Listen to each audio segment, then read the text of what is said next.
Halo Sobat Infodong, selamat datang di channel yang nggak cuma kasih info, tapi juga ngajak kamu mikir kritis bareng. Kabar gembira yang ditunggu-tunggu jutaan pekerja di seluruh Indonesia katanya sudah di depan mata. Pemerintah lewat Menteri Ketenagakerjaan Yasir Lee sudah memberi sinyal kuat kalau upah minimum provinsi atau UMP 2026 bakal naik drastis. Sebuah janji manis yang membawa harapan di tengah himpitan ekonomi. Menteri Yasir Lee bahkan menyebut pengumuman ini sebagai kejutan yang akan bikin para pekerja senang. Tapi tunggu dulu, di balik janji kenaikan yang kelihatannya menggiurkan ini, ada jebakan tersembunyi. Sebuah formula hitungan baru yang lahir dari putusan Mahkamah Konstitusi justru memicu perdebatan sengit antara tiga raksasa, pemerintah, pengusaha, dan buruh. Jadi pertanyaannya, apakah kenaikan ini benar-benar bikin sejahtera atau cuma angka di atas kertas yang kalah cepat sama naiknya harga kebutuhan pokok? Apakah ini kemenangan buruh atau sekedar janji manis buat meredam gejolak? Yuk kita bahas bareng-bareng. Sobat Infodong, setiap akhir tahun panggung politik ekonomi kita selalu ramai dengan satu pertunjukan yang sama, drama penetapan upah minimum. Dan untuk tahun 2026, sutradaranya yaitu pemerintah tampaknya sudah menyiapkan pembukaan yang optimistis. Menteri Ketenagakerjaan Yasir Lee beberapa kali tampil di publik dengan senyum yakin, membocorkan kalau rancangan peraturan pemerintah atau RPP pengupahan sudah ada di meja Presiden Prabowo Subianto dan tinggal ditekan. Ini bukan sekedar omong kosong. Yasir Lee menegaskan pemerintah berkomitmen menjalankan amanat Mahkamah Konstitusi atau MK yang mewajibkan kebutuhan hidup layak atau KHL kembali jadi pertimbangan utama. Ini adalah kabar gembira katanya, karena selama ini KHL seolah dikesampingkan oleh rumus kaku UU Cipta Kerja. Pesan pemerintah seolah-olah bilang, kami dengar suara kalian kok, kesejahteraan pekerja itu nomor satu. Bocoran lainnya adalah soal mekanisme. Beda dengan tahun 2025 di mana kenaikan UMP dipukul rata 6,5% se-Indonesia, tahun 2026 kabarnya akan pakai sistem range atau kisaran. Artinya, setiap daerah bisa lebih leluasa menentukan angka kenaikan sesuai kondisi ekonominya. Daerah yang ekonominya melesat boleh menaikkan upah lebih tinggi, sementara yang lebih lambat bisa menyesuaikan. Secara teori ini terdengar adil untuk mengurangi ketimpangan upah antar daerah. Menakar Yasir Lee bahkan berjanji hasilnya bakal jadi surprise yang menggembirakan. Singkatnya, pemerintah sedang melukis gambaran yang indah, upah naik signifikan, adil, dan mempertimbangkan daya beli. Sebuah janji yang di permukaan sulit ditolak. Tapi, seperti di cerita detektif, petunjuk terpenting justru tersembunyi di detail yang paling membosankan. Dan untuk UMP 2026, detail itu adalah sebuah formula. Disinilah jantung perdebatannya. Tempat janji manis bertemu realitas hitung-hitungan yang pahit. Untuk paham polemiknya, kita perlu mundur sedikit ke putusan Mahkamah Konstitusi nomor 168/PUU/21/2023. Putusan ini pada dasarnya adalah kemenangan buruh. MK bilang formula upah di UU Cipta Kerja harus dirombak untuk memasukkan kembali kebutuhan hidup layak atau KHL, bukan cuma inflasi dan pertumbuhan ekonomi. MK juga memerintahkan adanya penyesuaian pada variabel alfa atau indeks tertentu. Disinilah masalahnya bermula. Pemerintah memang merespons dengan menyusun RPP baru. Rumusnya kira-kira begini, UMP tahun depan sama dengan UMP tahun ini ditambah nilai penyesuaian. Nah, nilai penyesuaian ini didapat dari inflasi ditambah pertumbuhan ekonomi kali alfa kali UMP tahun berjalan. Variabel alfa inilah yang menjadi biang keladi. Alfa mewakili kontribusi tenaga kerja terhadap pertumbuhan ekonomi dengan rentang nilai yang ditentukan pemerintah. Di aturan lama, rentang alfa sangat sempit, cuma 0,10 sampai 0,30, yang menurut Serikat Buruh terlalu kecil dan tidak adil. RPP baru memang memperluas rentang ini, dari 0,3 hingga 0,8, tapi disitulah jebakannya. Menurut Konfederasi Serikat Pekerja Indonesia atau KSPI pimpinan Said Iqbal, kalau pemerintah pakai angka alfa terendah, yaitu 0,3, proyeksi kenaikan upah nasional hanya akan jatuh di sekitar 4,3%. Angka ini bagi buruh adalah penghinaan. Masa tahun lalu naik 6,5% sedangkan tahun ini 4%, sindir Said Iqbal. Kenaikan 4,3% dianggap keterlaluan, bahkan disebut kurang dari harga sebungkus kebab di Jenewa. Dari sudut pandang buruh, RPP baru ini mengkhianati semangat putusan MK.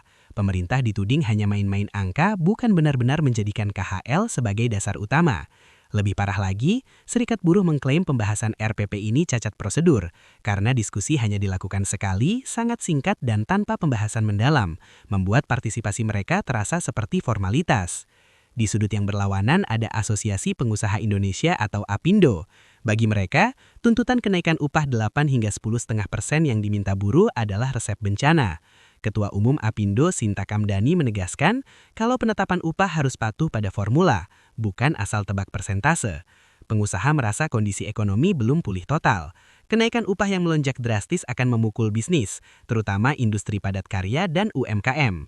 APindo mengusulkan kenaikan yang wajar-wajar saja, di kisaran 4 hingga 5%. Mereka mengingatkan, upah minimum itu sejatinya untuk pekerja lajang dengan masa kerja di bawah setahun. Kenaikan yang terlalu tinggi, kata mereka, justru bisa memicu PHK massal. Mereka juga khawatir investor akan kabur dari provinsi dengan UMP tinggi seperti Jawa Barat dan lari ke Jawa Tengah yang upahnya lebih rendah, fenomena yang sudah mulai terjadi. Jadilah kita terjebak di tengah pertarungan narasi ini. Pemerintah janji kabar gembira, buruh menuntut kenaikan 2 digit, sementara pengusaha memohon kenaikan yang realistis sambil dibayangi ancaman PHK. Ketiganya seolah berbicara bahasa yang berbeda, padahal yang dibahas sama, slip gaji. Sobat Infodong, semua angka persentase, debat formula, dan pernyataan elit politik ini mungkin kedengaran abstrak. Jadi apa artinya ini semua buat Anda? Seorang karyawan di Jakarta, buruh pabrik di Karawang, atau pegawai toko di Makassar? Mari kita pakai contoh. Pemerintah memberi sinyal kenaikan sekitar 4,3% jika memakai alfa terendah. Kalau UMP di provinsimu sekarang Rp3.500.000, kenaikan 4,3% artinya cuma nambah sekitar Rp150.500 per bulan. Pertanyaannya, cukup?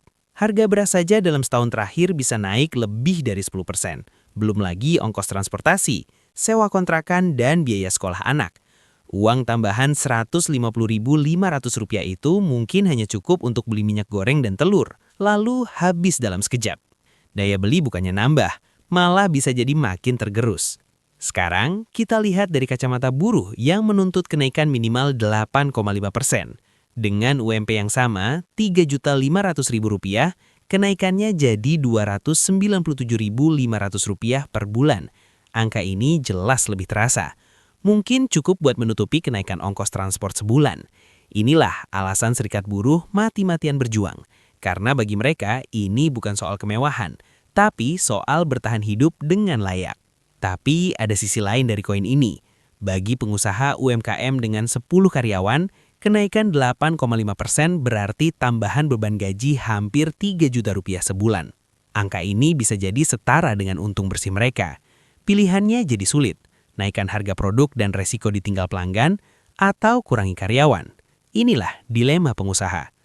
Lebih rumit lagi, mekanisme range yang diusulkan pemerintah juga punya potensi masalah. Ada kekhawatiran di daerah industri dengan UMP sudah tinggi, seperti Karawang atau Bekasi. Formula baru ini justru bisa menghasilkan kenaikan 0%. Ini karena data konsumsi rata-rata dari BPS yang jadi acuan bisa jadi lebih rendah dari UMP yang berlaku. Bayangkan, harga-harga naik, tapi upah Anda tidak naik sama sekali. Ini kemungkinan nyata yang bikin cemas para buruh di sana. Sebaliknya, untuk daerah dengan UMP masih rendah seperti di Papua, kenaikan persentase yang sama belum tentu cukup. Proyeksi UMP 2026 untuk Papua Pegunungan dan Papua Selatan bisa mencapai sekitar Rp4,47 juta, sementara Papua Barat sekitar Rp3,76 juta. Angkanya memang kelihatan tinggi, tapi harus dihadapkan pada biaya hidup di sana yang termasuk salah satu yang tertinggi di Indonesia. Jadi saat Anda mendengar berita soal kenaikan UMP, jangan cuma lihat persentasenya. Coba hitung berapa rupiah yang benar-benar masuk ke rekening dan yang lebih penting cukup untuk membeli apa uang tambahan itu. Itulah perhitungan sesungguhnya. Sobat Infodong, saat ini bola panas ada di tangan Presiden. RPP pengupahan yang jadi sumber polemik ini tinggal menunggu ditekan untuk jadi aturan sah. Pengumuman resmi yang terus tertunda sejak November membuat buruh dan pengusaha sama-sama cemas. Pemerintah meminta semua pihak bersabar demi menjaga stabilitas. Tapi kesabaran kaum buruh ada batasnya. Ancaman untuk kembali turun ke jalan bukanlah gertak sambal. Serikat Buruh sudah menegaskan, jika kenaikan ditetapkan di bawah 6,5%, mereka siap menggelar demo besar-besaran, bahkan mogok nasional. Bagi mereka, ini pertaruhan nasib dapur untuk setahun ke depan. Keterlambatan pengumuman ini juga merugikan, karena mempersempit waktu negosiasi skala upah di tingkat perusahaan. Di sisi lain, dunia usaha juga menanti dengan was-was. Ketidakpastian upah membuat pengusaha sulit menyusun rencana bisnis tahun depan. Kenaikan yang terlalu tinggi bisa memaksa mereka melakukan efisiensi yang menyakitkan, seperti PHK. Sementara ketidakpastian yang berlarut-larut bisa menunda rencana rekrutmen baru. Pemerintah jadi berada di posisi yang super sulit, terjepit di antara dua kepentingan raksasa. Mereka harus menemukan angka ajaib yang bisa memuaskan buruh tanpa membunuh industri. Menaker Yasyerli berjanji putusan MK akan dijalankan dan KHL jadi pertimbangan. Namun implementasinya dalam bentuk angka konkret inilah yang akan menjadi penentu akhir drama ini. Apakah pemerintah akan ambil jalan tengah? Ataukah akan ada kejutan politik? Satu yang pasti, pertarungan UMP 2026 ini akan jadi salah satu ujian penting pertama bagi pemerintahan Presiden Prabowo Subianto. Keputusan beberapa hari ke depan tidak hanya menentukan tebal tipisnya dompet jutaan pekerja, tetapi juga menguji kemampuan pemerintah menavigasi kepentingan ekonomi dan sosial yang rumit. Jadi kalau kita rangkum, inilah situasinya. Di satu sisi, pemerintah menjanjikan kabar gembira kenaikan UMP 2026 yang signifikan, dengan bekal putusan MK dan pertimbangan KHL. Tapi di sisi lain, formula hitungan barunya justru dianggap sebagai ancaman dan cara melegitimasi upah murah oleh serikat buruh. Sementara itu, pengusaha khawatir bisnis mereka tidak akan sanggup menanggung kenaikan yang tidak realistis. Pertarungan antara harapan pekerja, realita pengusaha, dan kalkulasi pemerintah ini akan terus berlanjut sampai detik-detik akhir pengumuman resmi. Kenaikan upah itu bukan sekedar angka, ini cerminan keadilan sosial. Nah, sekarang giliran kalian nih Sobat Infodong. Menurut kamu apakah formula baru ini sudah adil? Dan kira-kira berapa persen kenaikan UMP yang ideal di daerahmu agar seimbang antara kesejahteraan pekerja dan kelangsungan usaha? Tulis pendapat kamu di kolom komentar ya. Dan jangan lupa like, subscribe channel ini dan nyalakan lonceng notifikasinya. Biar kamu nggak ketinggalan info-info penting lainnya. Karena di sini bukan cuma kasih info, tapi info dong.